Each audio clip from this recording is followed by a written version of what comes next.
12. Autoconsciência, a técnica da conquista.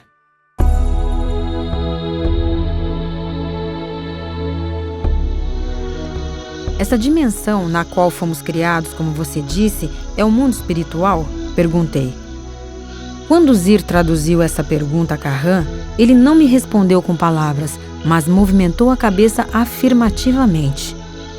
Falei de uma pessoa espírita que tomou conhecimento do nosso contato através de um pesquisador e que um dia essa pessoa foi à minha casa avisar que tinha falado com ele através de um médium do centro a que ele pertencia.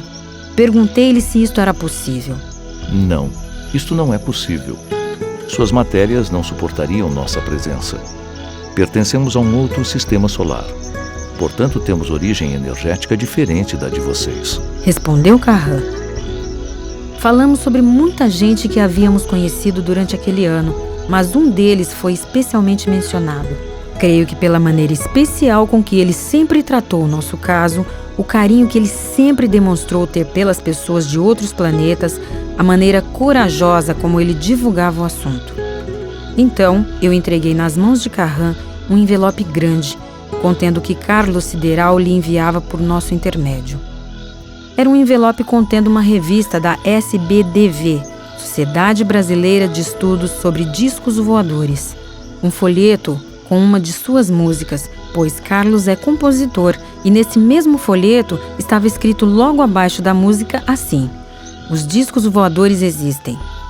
Logo a seguir, os seguintes dizeres: seus tripulantes são pacíficos, possuem nossa morfologia, com algumas exceções, e querem aliança conosco. Existem milhares de planetas habitados. Instruções: se você, em lugar ermo, se defrontar com um disco voador, não corra e nem agrida. Faça gestos para atraí-lo.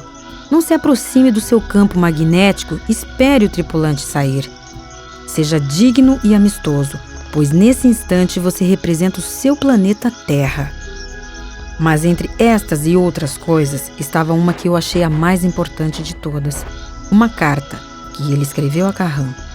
Carlos nos tinha pedido que lêssemos a carta para ele e havia manifestado o desejo de ter, se fosse possível, uma resposta também por escrito, do próprio punho de Kahan em sua própria linguagem. Tudo foi feito conforme Carlos pedira, e Kahan ficou bastante satisfeito com a atitude de Carlos, prontificando-se a responder a sua carta. Depois, Kahan e Zir ficaram a olhar atenciosamente o conteúdo da revista. Notei que faziam comentários em relação ao conteúdo da revista, porque uma vez ou outra, quando passavam por certas ilustrações, conversavam animadamente. Porém, o que diziam eu não entendia, e Zir não traduziu para nós. Depois que eles viram todas aquelas coisas que Carlos lhes havia mandado, perguntaram-nos das pessoas que faziam aquela revista, e nós, na realidade, somente falamos de uma delas, porque não conhecíamos os demais. Porém, tudo o que sabíamos a respeito, falamos. Contei também a Kahan a respeito do psicólogo que estivera dias antes em minha casa, em companhia de mais 3 amigos seus, pertencentes a uma outra sociedade de pesquisadores de Petrópolis. No decorrer da entrevista, surgiram um assunto sobre o Sol. Relatei que havia explicado, tal como tinha antes ouvido de Kahan, a existência de vários sóis, de suas energias e suas posições no espaço. Mas eu não soube explicar-lhes dentro de uma linguagem científica. Contei-lhe que o tal psicólogo reagira com um comentário do qual eu não gostei nem um pouco. O psicólogo afirmara que todas as pessoas que dizem ter viajado em discos voadores são pessoas sem cultura e que as coisas sobre ciência que elas dizem ter ouvido dos tripulantes são todas elas sem lógica alguma para a nossa ciência. Depois desse comentário, o psicólogo me perguntara se eles, os extraterrestres, mantinham contato comigo. Eu respondi-lhe que sim, muito embora não fosse frequente. E ele então reagira assim: pois diga a eles, quando se comunicarem, para que eles apanhem um de nossos cientistas, para que esse nosso homem possa ensiná-los a nossa ciência. Porque o que as pessoas dizem ter aprendido com eles não tem a menor lógica. Eu, naturalmente, senti-me ofendida com o que aquele homem dissera, e ao relatar esse fato a Kahan, pedi-lhe maiores explicações sobre o assunto. Sem demonstrar nenhum sinal de ofensa, ele respondeu a este ataque dizendo-me assim: Você não deve se preocupar com o que as pessoas pensam e dizem a seu respeito, porque na sua terra, poucas são as pessoas que têm capacidade para nos entender. Quando recebermos autorização para um novo contato, cuidaremos para que este seja feito com alguém bem conceituado da ciência do seu planeta, pois sendo o universo infinito, quem sabe este homem tem alguma coisa para nos ensinar. Disse Kahan. Kahan, muita gente queria vir falar com você. Por que você não deixou? Perguntei. Estas pessoas não queriam me ver. Elas queriam saber se você estava falando a verdade. Ele respondeu. Eu retruquei dizendo que elas estavam realmente interessadas em vê-lo, e não somente isto. Elas também queriam aprender com ele e estavam dispostas a mudar suas vidas se isso fosse necessário para vê-lo. Diante da minha insistência, ele me disse que, se aquelas pessoas realmente quisessem aprender com eles, bastaria que encontrássemos um lugar afastado da cidade, onde trabalharíamos e viveríamos. Então ele, Kahan, viria sempre que lhe fosse possível para falar conosco e certamente nos orientar no que fosse necessário. Nossa conversa continuou. Kahan, vocês viajam à velocidade da luz? Perguntei em seguida. Não. Foi a sua resposta. Muito animada, comecei a relatar para Kahan que já estava saindo da matéria. Quando Zir traduziu minhas palavras, ele olhou-me dizendo: Já? Então conte-me, o que aconteceu durante suas saídas da matéria? Contei-lhe que eu me deitava após ter feito o exercício respiratório das glândulas e começava a fazer os números do 10 ao 0 como ele havia me ensinado. Disse-lhe que, no entanto, nos últimos meses, não era necessário fazer os números até o final, pois já estava fora do meu corpo vendo e ouvindo coisas antes de terminar a série de números. Disse-lhe também que eu tinha visto muitas coisas bonitas como discos voadores, pessoas de outros planetas, lugares e cenas fantásticas. Contei-lhe ter visto também muitas coisas que me davam medo, diante das quais eu voltava para a matéria com medo até de abrir os olhos.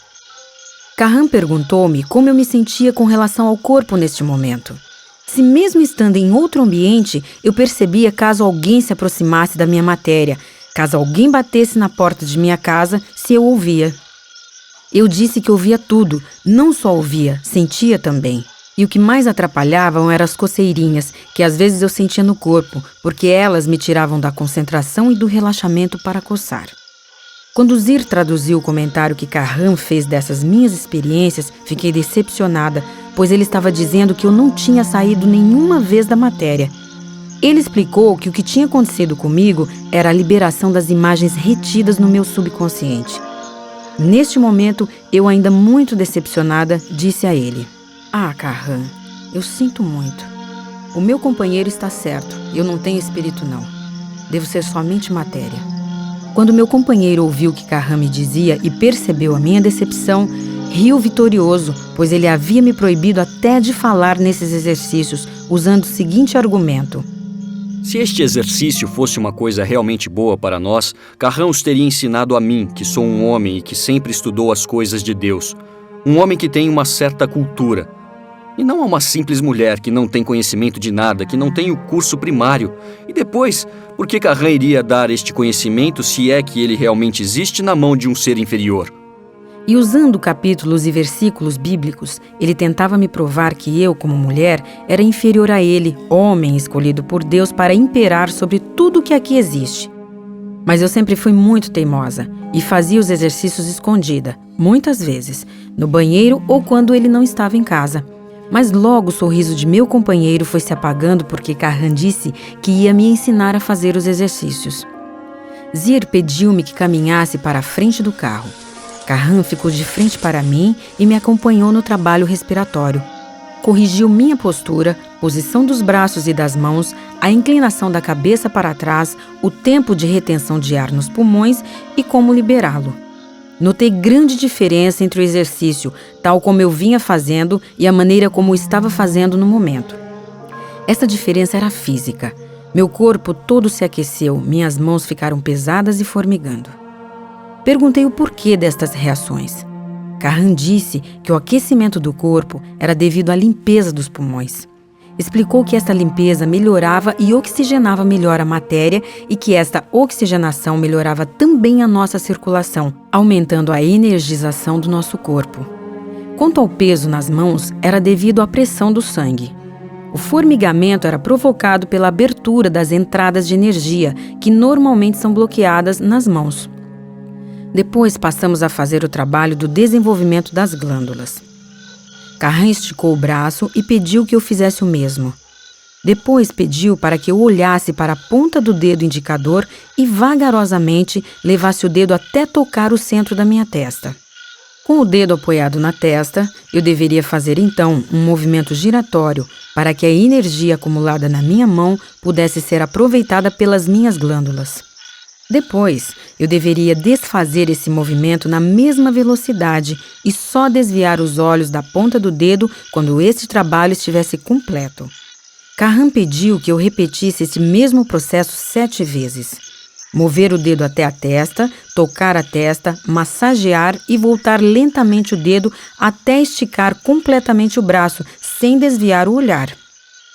Em seguida, Carran pediu para que eu fechasse os olhos e os movimentasse da mesma maneira anterior, que convergindo-os em direção ao centro da testa, segurasse-os nessa posição por 5 segundos e depois os soltasse voltando à posição normal. Este trabalho também deveria ser feito 7 vezes e, ao fazer este último movimento, eu já devia estar deitada com a barriga para cima. As palmas das mãos também deveriam estar viradas para cima.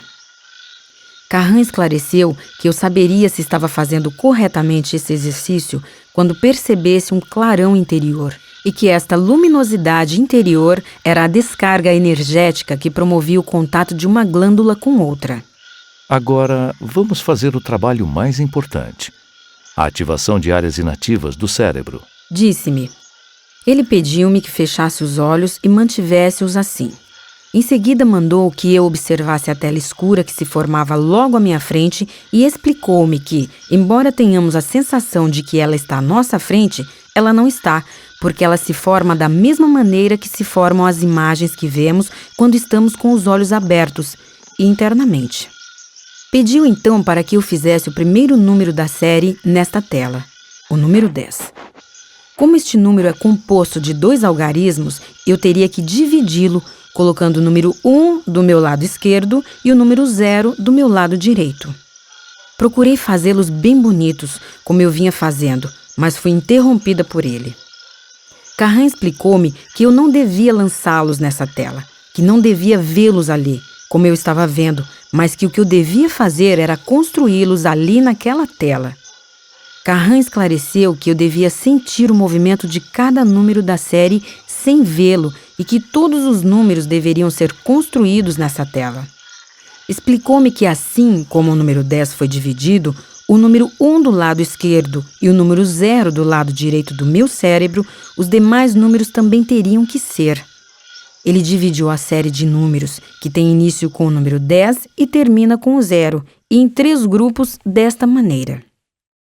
Lado esquerdo da tela: 1, 4, 3 e 2. Lado direito da tela: 0, 9, 7 e 6. Quanto ao terceiro grupo, que é composto dos números 8, 5, 1 e 0, Carran explicou que estes números deveriam atravessar o cérebro e que estes eram os únicos que poderiam ter os seus movimentos de construção passando por entre os conjuntos que formam o nosso feixe nervoso. Assim, o número 8 deveria ser construído na tela horizontalmente e com amplitude nos movimentos de construção. O número 5 também devia ser composto de amplos movimentos de construção, para que, assim como o número 8, pudesse trabalhar o lado direito e o lado esquerdo do cérebro. Mas o 5, bem como os demais números do terceiro grupo, deveriam ser construídos na tela na posição vertical. Os movimentos que Carran fazia para demonstrar enquanto Zir traduzia podem ser melhor visualizados e compreendidos através da seguinte ilustração. Carran explicou também que cada número deveria ser trabalhado durante 1 minuto e que o número de vezes que eu iria construir cada número dentro desse minuto seria determinado pelo meu ritmo físico. Cada pessoa, disse Carran, tem o seu próprio ritmo, e esse ritmo é determinado pelo número de impulsos cerebrais por minuto. O número 0, que determina o final da série de números, eu deveria trabalhá-lo como todos os outros. Porém, ao final de 1 minuto, eu iria acrescentar mais um movimento ao movimento giratório com o qual é feito o número 0. Enquanto se processasse o movimento giratório do número 0, eu deveria contar mentalmente de 1 a 3, e no final do terceiro número, lançar mentalmente para fora desta tela os anéis de energia que se formam com a construção do número 0.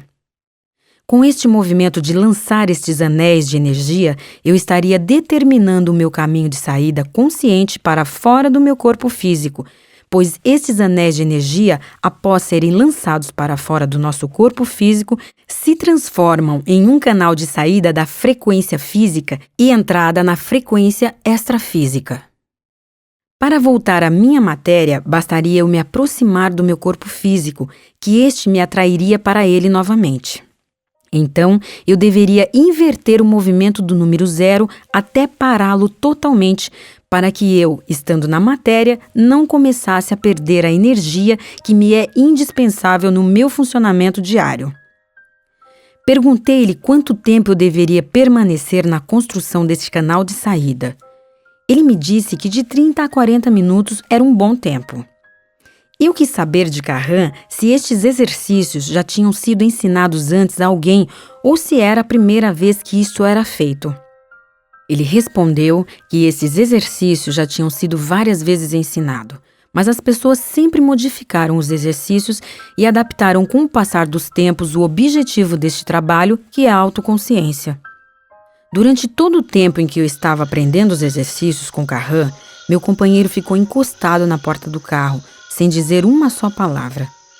Não sei se por estar com raiva, por eu estar falando com Carran sobre um assunto que ele me havia proibido de mencionar, ou porque ele, tão bem quanto eu, sabia que Carran não fala com 2 pessoas ao mesmo tempo. Carran e Zir, momentos depois, dirigiram-se para junto do meu companheiro.